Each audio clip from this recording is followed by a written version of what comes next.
In this video, we're going to create an email account for our domain name.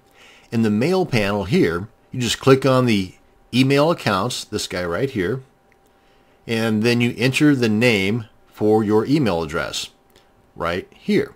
And if you've got several domain names assigned to this particular cPanel account, you'll have a drop-down box here, at which point you simply select the domain name that you want to create this email address for.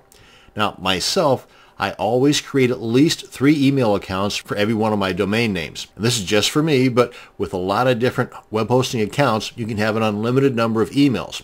Let's back up here and I'll show you what I'm talking about. Over here on the left panel, under email accounts, you'll see here where I've got an unlimited number available. And currently, I've got only 3 of those unlimited created. So we come on back here into email accounts. The ones that I create for every one of my domain names is name, that would be my name, at, then the domain name. Another one is sales, at, then the domain name. And the third one is support, at, then the domain name. Now, like with this particular web hosting account, I can have as many different email accounts as I want. So, for example, if I were to hire some outsourcing work, I can assign an email account for that particular person or persons. And once they've completed their task, then I can just come in and delete that particular email account. So in this case, let's go ahead and add Joe at this domain name, give it a password, and I'm going to use the password generator because that's usually pretty solid. Just copy this.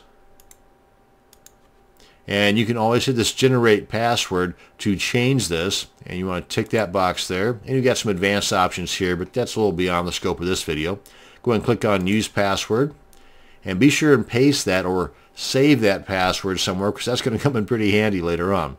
Now here under the mailbox quota, you can either go with the default amount, or you can choose unlimited, or you can adjust this. Now you can always come back later on and adjust this if you find that you're using close to or getting ready to exceed the mailbox quota space that you've allotted yourself here. So really that's why I always go with unlimited, but that's just me.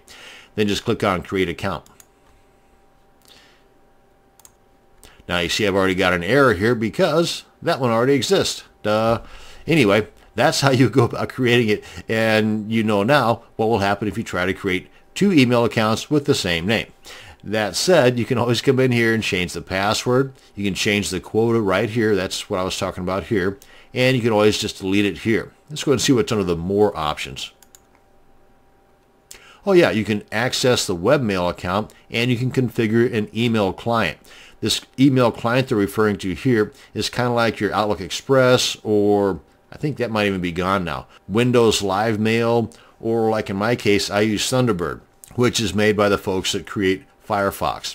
So we take a look at the Access Webmail. Tell you what, let's come on back here for a second. That would be this right here. Now I don't use these myself because like I said, I use Firefox, but anytime that you create an email account, they're automatically viewable here in any one of these because they all show the same thing. They just show them in different ways. For example, under Horde, this was probably the more powerful of the 3. Click on login. I say powerful because it also allows you to create filters, which is a little beyond the scope of this video, but you can create filters, you can do all kinds of stuff here. But here's where you can look at the inbox, the messages that have come in here, and these are the same things that would show up in my Firefox or my Outlook Express or my Outlook or Windows Live Mail or whatever third-party email client you might use. So we come on back here. Actually, I'm just going to go ahead and get out of here altogether. If we were to take a look at the email account, then come on down here to configure email client. In the event you were going to use this with like Windows Live Mail or Outlook 2000 or Outlook Express, then you've got the ability to do so right here. They can walk you through the entire setup process, and you've got all the details over here that you're going to need to be able to effectively activate that third-party email client. And there's a lot of other things you can do by creating additional email addresses. For example, you might be able to set up autoresponders or mailing lists set upon a particular email address that you create here. And that's going to bring us to the end of this video on creating an email account. Thanks for watching, and you have a great day.